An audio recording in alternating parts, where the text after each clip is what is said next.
Today, I have the privilege of interviewing Donna Patane. Donna is an IP lawyer based in Cairns in far north Queensland, Australia. I've had the privilege of working with Donna, and Donna is not only competent, but so much fun to work with. Please enjoy my conversation with Donna Patane.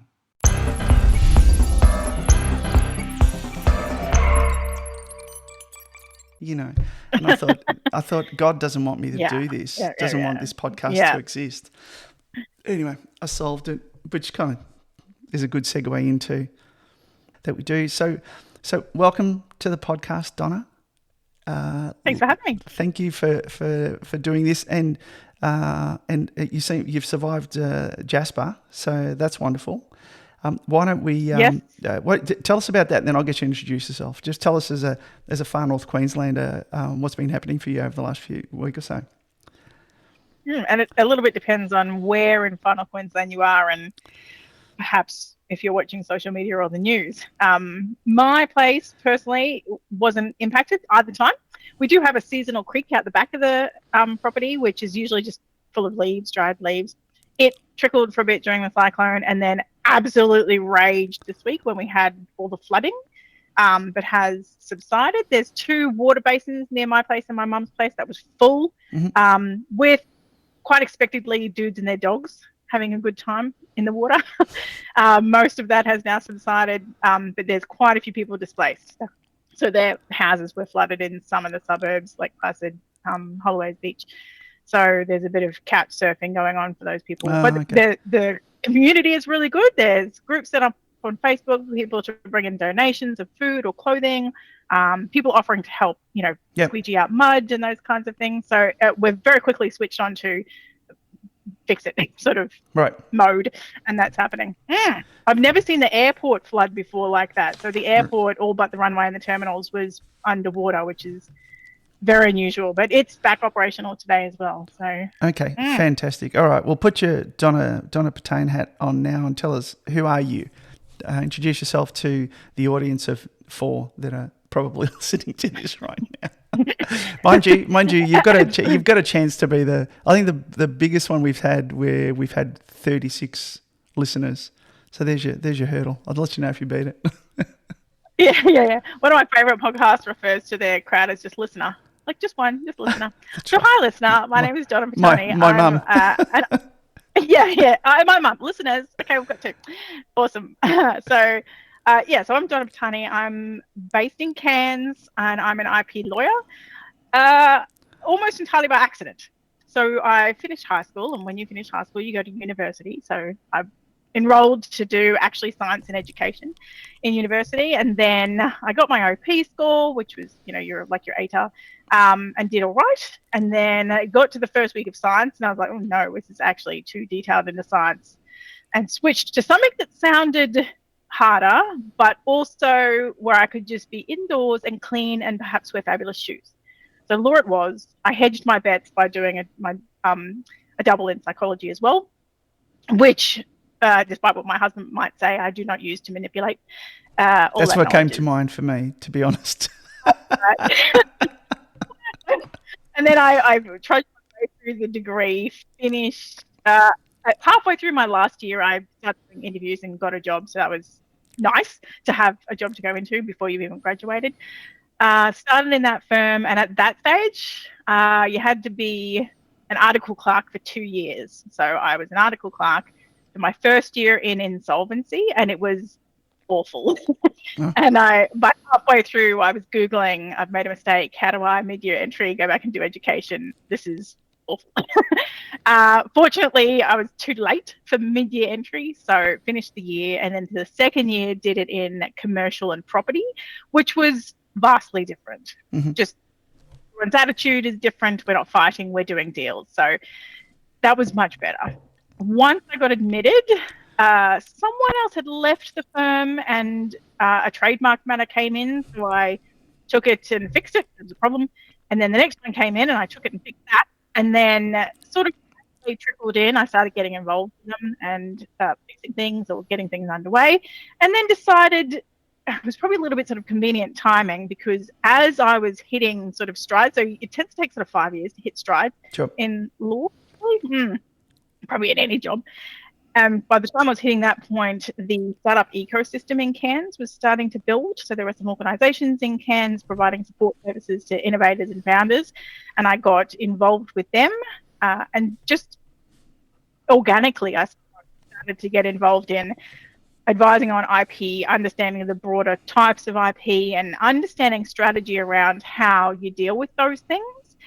And had a good time because everyone's really excited about what they're working on, and like it's just a fun time. So it was really good. I then decided, so I went on maternity leave with my first child in 2014, and she was a really good sleeper, and I thought, I'm really bored.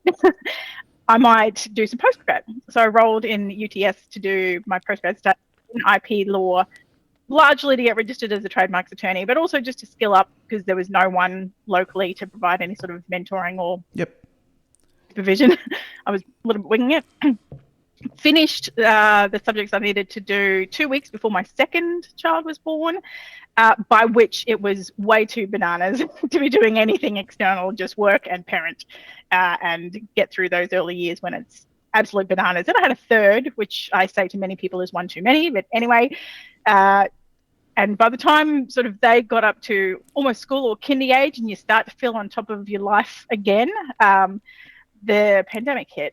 And during that time, I decided, I think getting sent home to work from home for a while made me reassess where my priorities lay. And it's actually really good to be at home and to better manage everything that one needs to do. So resigned from the firm I had been at for a really long time, 16 years. And opened my own firm, Drupal Legal, and also got involved though in the previous program called Accelerating Commercialization. All of which, and still to this day, things involving dealing with founders and entrepreneurs and business owners to protect and strategize IP and make things and get them going big, and deliberately try as much as possible, because I'm based regionally, trying to make sure that the support I provide is for regional founders. I want to make sure that I give them access without sending them to the big city, because if they go to the big city, we don't see them again. Yeah, sure. So there's a few things there. So tell us a little bit about because there's two things going on for me with you, aside from the fact that I work with you and I know you, and I reckon you're one of the better hands around, and I have to say that in all sincerity. Let's talk. So you've got your own venture anyway. It's your business, right? So you're starting up a business, and there's an entrepreneurial element to that. Even though it's self-employment to a degree, it could, who knows what it'll become. It could become a firm, with lots of people in the future. Plus, you're also dealing with an ecosystem of people who are dealing in mitigating risks that they've created for themselves, right? So maybe So what should my impression or the average person's impression be? With regards to the entrepreneurial landscape in far north Queensland? Because obviously there's two states. There's far north Queensland and there's Queensland, or southern Queensland. Yes. Yeah, for sure. And there are some similarities and obviously some differences. So as just the sort of startup ecosystems have grown in Australia, ours has grown too, just almost like the property market, a little behind the capitals, because just generally numbers. But we do have now some really good organisations, in particular Launch Yep, which is based in Cairns, but then there's Smart Precinct and in Townsville, Split Spaces in Mackay. So they've got places and go-to people and hot desks and things like that founders can use as a starting point, because I think globally those first few days where it's just you trying to work out if an idea has got legs is very much about trying to guess. And really you can't do it by guessing everything. You traverse those first few issues by talking about it and having support, and just even sometimes having a founder say something out loud. You can see them in their mind going like, oh God, I think I've answered my own question because I had to say it out loud. Right. So having somewhere to go for those kinds of things. We've also had some changes in the local university. James Cook University up here now has a dedicated building which actually opened like peak COVID. Very funky building, heaps of space, a whole maker space with 3D printers, physically some of the things that people need. So all of that started. There's a new person in charge there who's running amazing programs. They've opened their own chapter of the Queensland AI Hub. So we've actually got bodies on the ground in sort of the regional cities that founders can go to get support, even if it's just bouncing ideas, or if it's programming that's more specifically for incubators or whatnot, for them to start. And so all of that has been growing basically over the last 10 years, I think. Mm-hmm. And it's getting to a nice point now where it's very clear who to go to for what and how to access those things. Oh. All great stuff for founders in our region. And does the ecosystem, so would it be fair to assume that it's basically ag tech or, those sorts of ventures that are popping out there? Or are you getting, fintech businesses and, robotic businesses? What sort of businesses are popping up in the region? A nice spread. And I think that's why I enjoy this space so much, because I get bored really easily. So I want to chop and change. I'm surprised you're not bored already in the conversation. Because I'm not allowed to talk that much. I got to listen. I'm not used to it. So please, if you do get bored, I don't know, have a coffee or something. I've got my daily Diet Coke. I'm good to go. Yes, of course. So I think I'm still on the hook for a slab there at some point. You owe me for sure. So a spread. There is certainly a focus on ag-related solutions, physical and technical, because of the tableland system that's west of Cairns. So a lot of farming up that way, all the way down sort of central Queensland, a lot of farming work, a lot of tourism-related work, but also in amongst that, things that are very specific to industries. A lot of sort of physical, outdoorsy type things. There is a fair chunk of it that's app related, so apps for certain types of things. A lot of innovation in new ideas, new products, new things getting thrown around that are app related or web app related. Physically, largely related to either tourism or the reef. So quite a bit going on in terms of reef restoration and the equipment that's used for cleaning boats in the reef and things like that. Gotcha. Which makes sense for where we are. Right. Okay. Let's get something out of the way. And look, if you disagree, tell me. I think IP is the most misunderstood part of entrepreneurial business. Agree? Do you agree? Yes. 2 hands up. Yes. Yes, absolutely. I do believe that because, I have, more experience than most and reasonably good education, and I still scratch my head a little bit. So why don't we do for entrepreneurs, anybody with an idea, let's just say they're at ideas, don't go they're tinkering in the garage or the office with something. What is 101 IP that you want to say to them?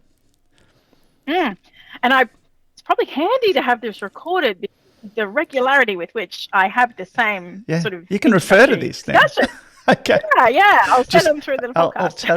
I'll tell you what minute we're in, and you can say to them, just skip everything, but just listen to 15 minutes to 20 minutes. Yeah. Then circle back. Yes, because perhaps I don't know where it's come from, but I think perhaps some of it is because people traditionally think IP equals patent, and that there is no other IP, and IP is patent. Right. And can you patent your thing? And if you can't patent your thing, it's a whole disaster. And if you can, then great, you've got IP because you have a patent. That's obviously not the case. Patents are one of the types of IP that are available. And so when I'm talking to a founder or a person on day one quite often, or if I'm doing a presentation, I'll say to them, okay, so IP is one of 7 different types of rights at law. So IP is the umbrella term that covers patents, trademarks, designs, copyright, confidential information, plant breeders' rights, and circuit layout rights. That's it. So your IP, what you've got is one of those 7 types of rights at law. Then let's go through them. What are they, and which ones have you got, or which ones could we leverage to make sure we're protecting the value proposition that you're trying to commercialize?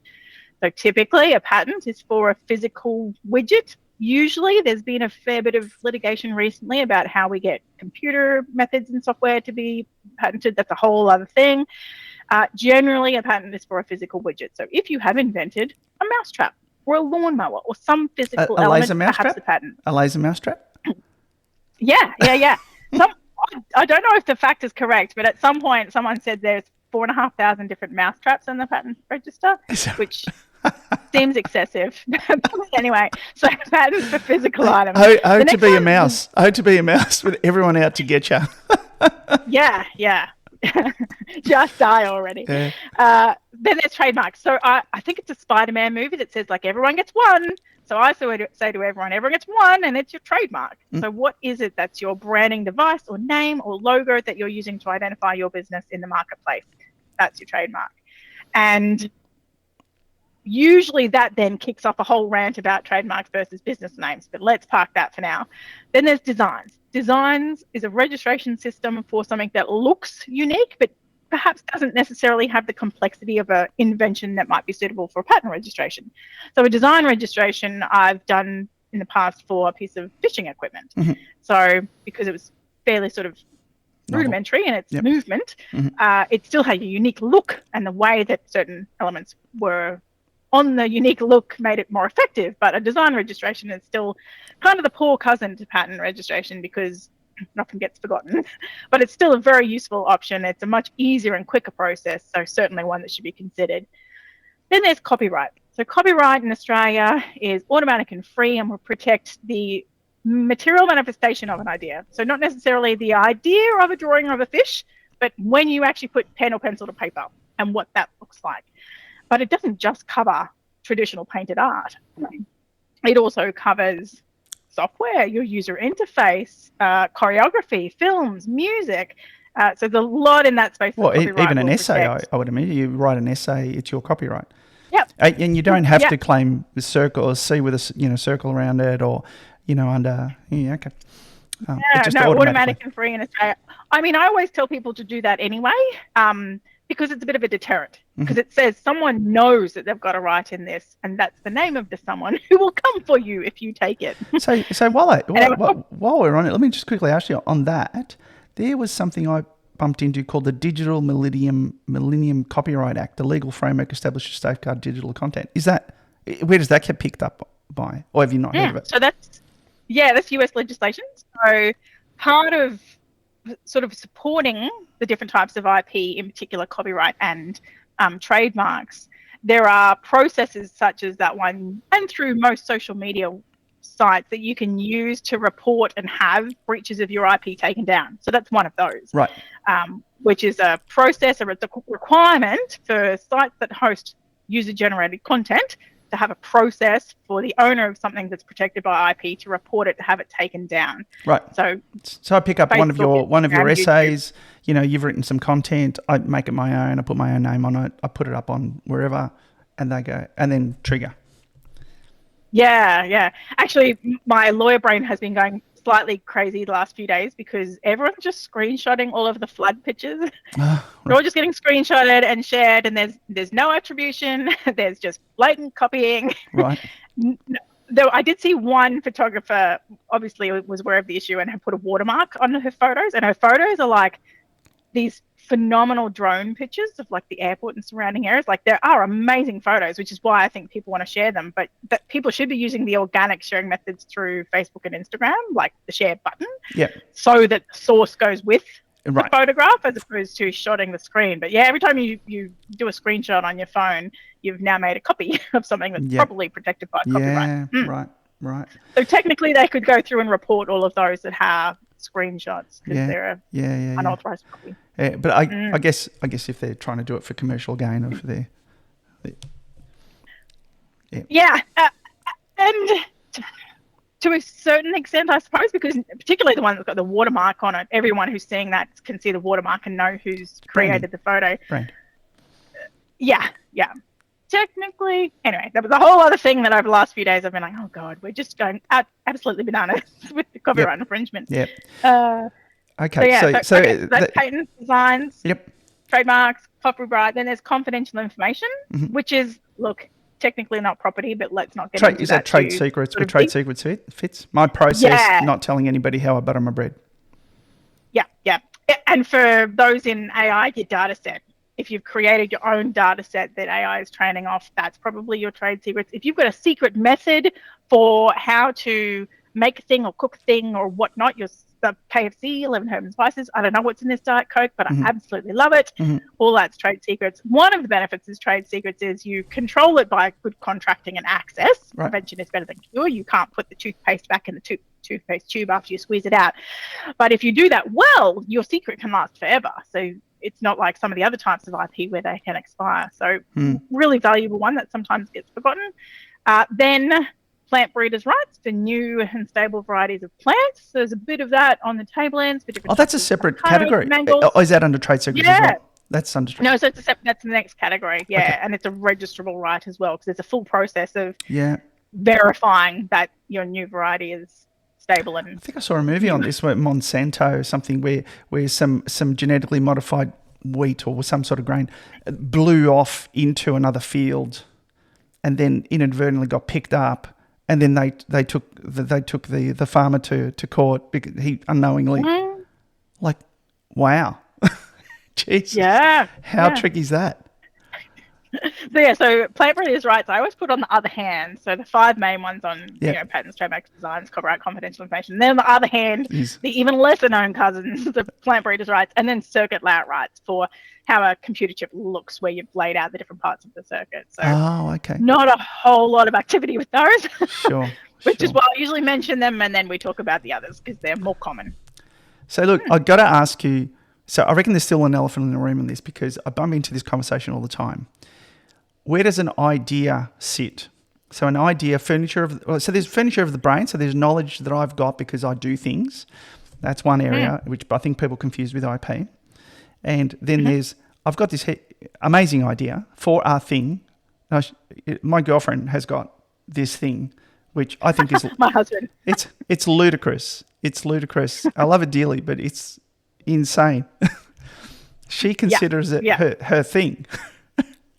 Yeah. And at one point I did a presentation, I think earlier this year perhaps, and at some point I think I had the same question. And so my answer was there's no IP in idea. And there was an audible like in the room. Oh, really? People going like... They were surprised? Get out. Yeah. I have the crass... the idea itself... No, it's like... Basically no, because it's just the idea. Yeah, so I use, when I'm in mixed company, well, when I'm not in mixed company, I'll say ideas are like a part of the body where things come out of. Everyone's got one. Yes, because the value is in the implementation. That's right. This episode is sponsored by 3P Legal. I've been a customer of Peter North as my lawyer and now 3P Legal for over a decade.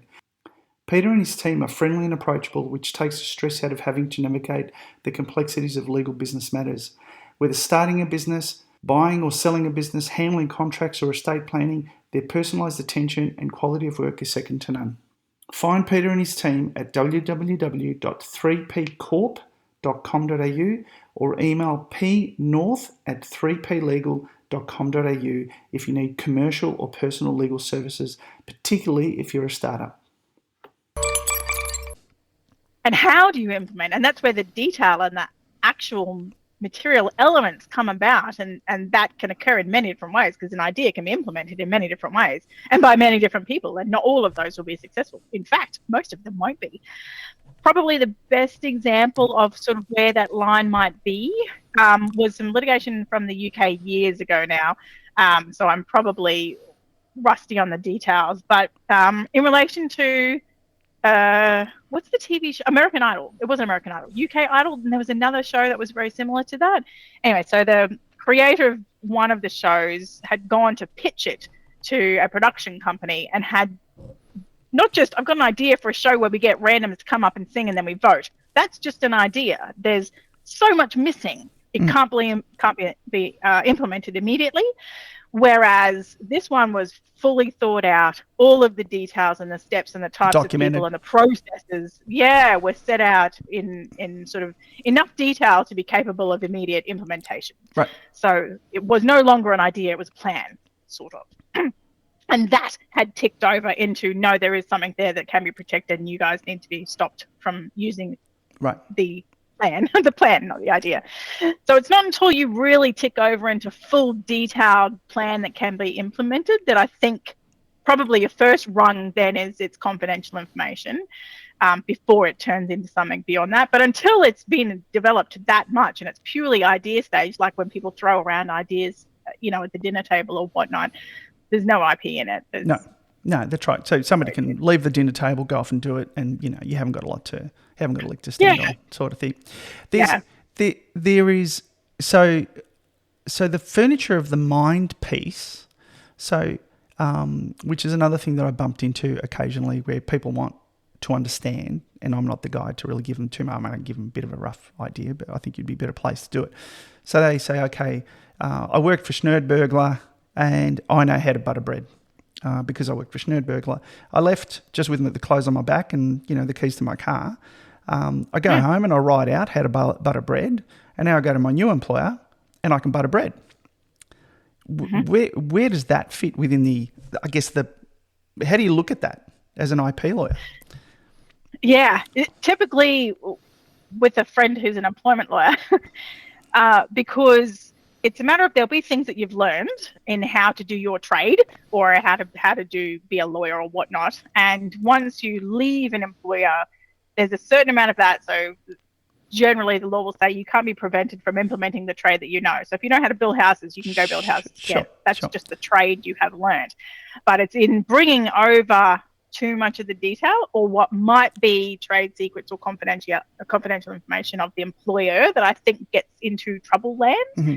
Whereas I left a firm and have my knowledge on how I craft plans for trademark applications or what I need to do in order to respond to a refusal of a trademark application. Right. Or the templates. That's all I've got. I don't have the template because that's their template. Right. So I've got to go from a blank piece of paper and start again to do it again. And it won't look the same because I'll have my own style and I haven't taken it. So that's not an issue, but I've got enough of the trade within my head that I know I need to talk about this and then I need to talk about that and I need evidence for this and I need this kind of evidence for that. So just broadly knowing how to do my trade is not the issue if you're taking things. All right, well, let's dig into this a little bit more because I bumped into a situation which I thought which I doubt is unique to me, but I think people bump into all the time. And so I was contracted to a company, I won't say who, and I was told to head up a new business division that was called X.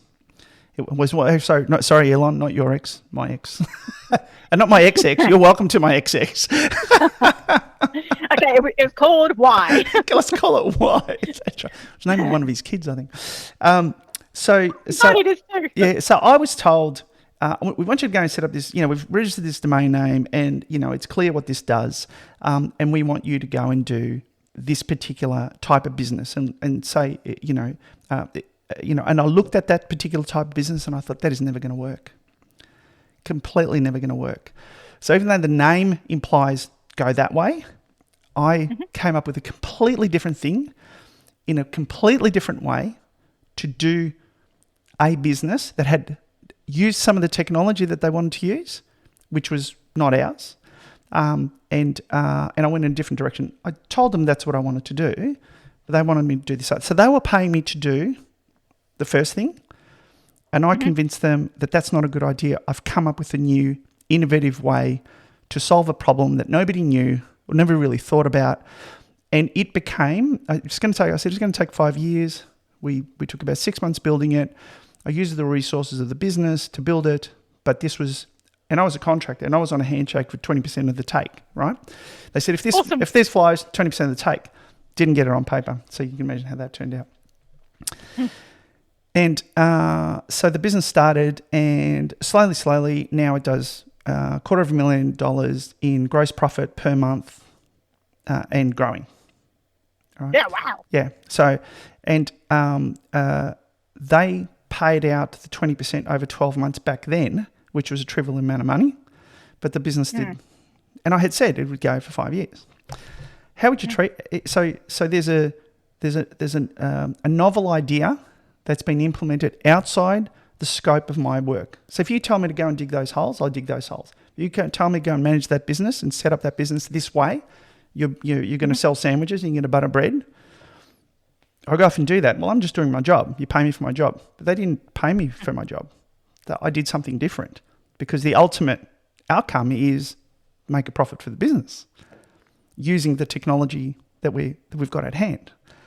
How do you deal with that from So who owns that? Yeah, and so it usually ends up being a conversation between an IP lawyer and employment lawyer, because the first question, so whenever I'm looking at a potential issue, the first thing I do is look backwards. So let's look backwards to see, were there terms in place? What was the understanding? Is there any paper trail there? If there's none, what are the emails? What's perhaps the verbal agreement? Because typically employees, contractors, sometimes a bit different, don't have a duty to invent things. They've got duties that they have to do. Is there a list of duties? Great. And, you end up with a differing position depending on the level of paper trail looking backwards to sort of guide where we're currently at. And if there's no answer in any of that, then what's the understanding of who's going to do what with what, and then factually whose equipment and time and resources did we use? So there'd be a bit of unraveling to do there that I'd probably get the employment guys to look at in terms of what was the relationship, what was the understanding, what were the obligations, and therefore where's all that land before we start looking forward in terms of, okay, if that's where we land, let's look forward and see how we can guess or argue the parties presumed things would happen from the point we've landed looking forward. Is that 20% as it increases forevermore? Yep. Is it something else? What's reasonable? So yep. You kind of have to do both. Look back first to work out where your paper trail is, or your cookie crumbs, if you need to put a cookie crumb plan together, get you to a certain point, and then argue the future based from that. Yeah, it's interesting. It is a little bit of muddy water. I actually went and got some legal advice at the time, and I think it was an employment guy, so it wasn't really considered an IP thing. So yeah, and apparently, bit of both.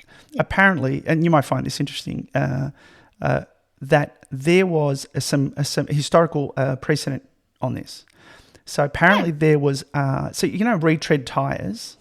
There was a guy who worked for a company, small operator, who retreaded tires. And back in those days, they had basically a stick with some nails through. They'd get the old tires, they would recover them, and then they would scrape through the tread with these wires, and they would retread them. It was a very manual, so this was a long time ago, very manual process.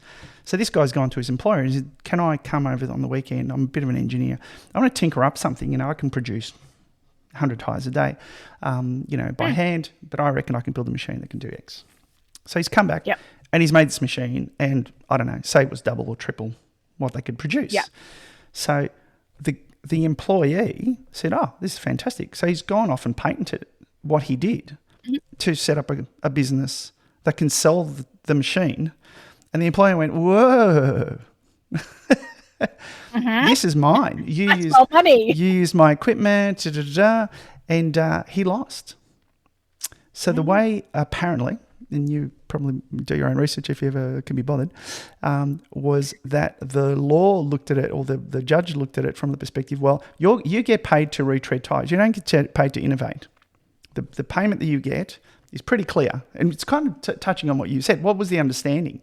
So he's asked for a favour. Yes, he's used the equipment. The employer is going to benefit from that equipment now. So he's got to increase productivity because he's got this machine before the patents were issued, right? Yep. But this guy was unencumbered to be able to go off and commercialise his innovation. So the moral of the story is paper trail. Paper trail. That's right. Preferably a paper trail. Yep. If you're already in the thick of it, what does your employment agreement say in terms of your actual duties and anything about IP? And if it's silent or not helpful, perhaps, then as much as you can extract yourself from the workplace, the work resources, those kinds of things, which is often hard because typically the idea or the innovation is directly related to the job you're doing. Absolutely. You understand the job you're doing, and that makes a lot of sense, right? I always say to founders, if you're solving a problem that's in the industry, that's great because you understand the problem. Sure. And understand how it needs to happen to make it work. So yeah, certainly paper trail. Yep. And if you get an opportunity to do something, either get paid extra extra paper trail to get paid extra for creating new IP for the employer, or a paper trail that says, sure, tinker on your weekend in your garage and it's all yours. Yeah, absolutely. But I guess the question is sometimes inevitably you do need equipment if you're going to do something, but in tech Sometimes you just need access to, say, developers, or you need people to talk to. So you are kind of using the resources of the business. But so I was listening to this excellent podcast the other day, and he described, because they were arguing the whole AI thing, and we'll touch on AI in a sec. And he said, so human beings are fantastic. This is where AI will never compete, arguably. AI can look at the series of steps that took to get from A to B to Z. But human beings can look backwards and then in a disconnected way to the logic, create novelty. So the novel thing only looks logical looking backwards. It's not logical looking forward, whereas AI looks forward. You know what I mean? Yes. We've adapted.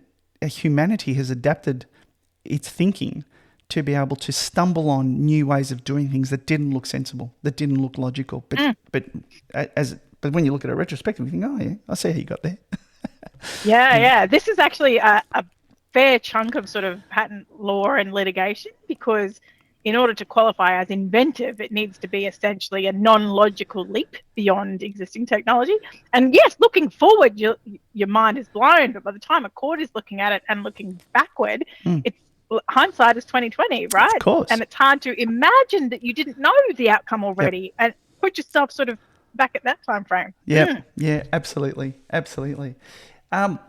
So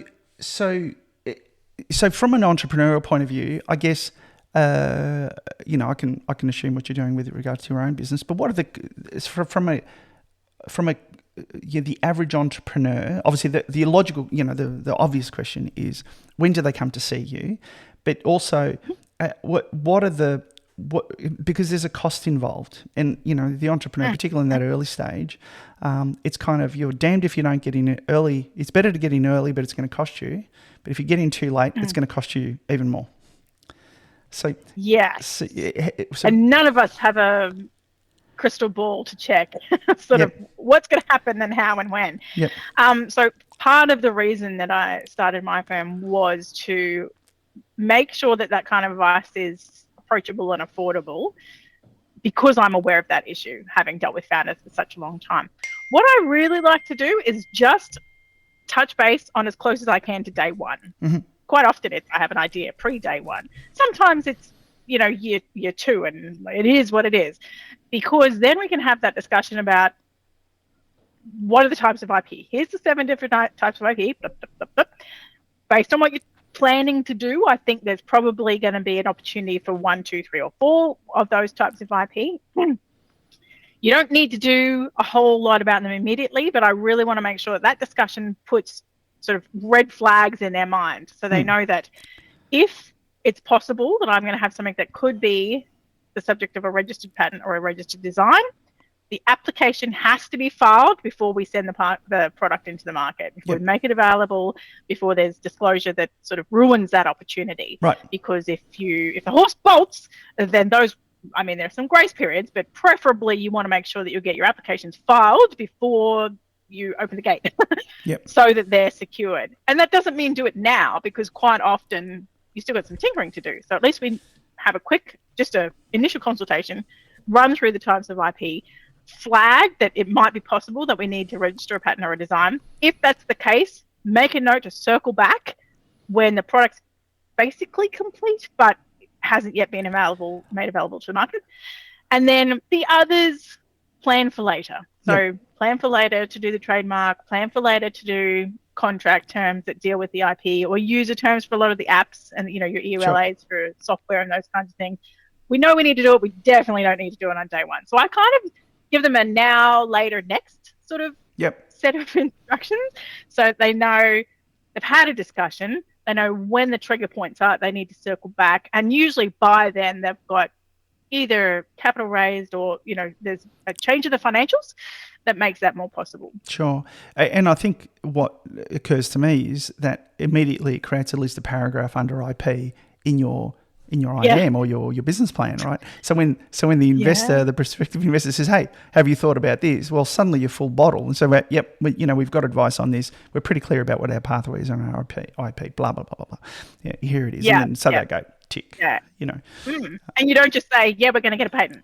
because we now understand that IP is the 7 types of rights, and we've got 1, 3, and a 4. Yep. So I think it means they're better positioned to include that in a deck and then to answer questions about it because they've at least had an initial discussion about what is the IP to get that first 101 in their head. Yep. Yeah, for sure. For sure. The other thing that usually comes up in the initial consult or in early days is structure because they're always just a sole trader and setting up a company and the constitution, shareholder docs and all that sort of stuff also costs money and not everything. I like to think everyone's going to go gangbusters and that's certainly how I want to be on board and back them as much as I can, but the reality is that a lot of things don't work. So that's another thing where perhaps we don't need to spend a bunch of money incorporating and whatnot on day one, but we just need to know that if we get further enough down the path that we think, oh shit, it's going to work, and we know who the team is, and we have dealt with each other sort of long enough now that we can simply agree on what the proportions of holdings might be or whatnot, also add that to list. So just be a sole trader or partnership for now, do that initial groundwork, and then add to the list, create a company, because you'll need that if you're going to be looking for investors or to access some great programs and things like that. So it'll need to happen, but again, doesn't have to happen on day one. Yeah, absolutely. And the structuring is critical anyway, because particularly if you're going to go to the market for capital, the off-the-shelf, ready to go PTO LTD may not be what you need in the Constitution in terms of how you're going to raise capital. So you do need to get something looked at and say, okay, what's going to work? What's going to be the easiest way to bring in shareholders and to be able to manage that? And yeah, fantastic. So look, at the risk of embarrassing myself, why did you call your business? What did you call your business? Dripple. Dripple. So the first part of that you're aware says drip. Yes, because I'm a trademarks attorney and I know the importance of having a unique registrable brand. Right. And the best unique registrable brands are completely made up. Right. So I made it up. It does stand for, I was smushing letters Dr. together IP. for like 2 weeks, trying to create something that was interesting, but also sort of pronounceable. Anyway, so Donna Ray IP Law turns into Dripple. And I felt like I was almost going to be just Dripple, like Cher, like just Madonna. Right, I like it. But Dripple didn't make enough sense, so I added legal to the back of it to be like Dripple legal. So it's still, I like the way it feels in my mouth. It's short enough. It's got a bit of meaning that makes sense to me, but it's completely random and made up and therefore has been trademarked. I like it. Yeah. There's actually a really good website I sent because I don't know why people assume that trademark attorneys are also great at coming up with names. No, I'm terrible at coming up. I'm not creative at all. I will just tell you when yours is not good enough. Yeah. I'm the like cranky voice of reason after you've spent days working on a brand. So I don't have that, but I will usually send people to something like namelicks.com to just to get some ideas because you want to make sure that you've got a brand that is unique and protectable so that when it becomes big, people know that that's the only source of those types of goods or services. And other people can't use that name because you've trademarked it. They need to use something else. And in order to achieve that, it needs to be completely made up. So don't use Can's Lawyer, use Dripple. Okay. Don't use, a X app. We can't use X. Don't use dog app. Make something up. Yep. So this is, I think, a good point to leave it. Why don't you tell our two listeners where they can find Dripple and how they can contact you and get some help with their IP? And by the way, I'll be rattling a cage on another matter as well. Cool. So probably best is donna@dripple.com.au. You can also find me on LinkedIn, Donna Patane, or on socials. It's Dripple Legal on X and Instagram and Facebook and LinkedIn. I tried to grab it in all the places so that Jesus. it's the same handle. Yeah, but I do most of the work-related blah blah on LinkedIn Okay. because it's a work platform. All right. Fantastic.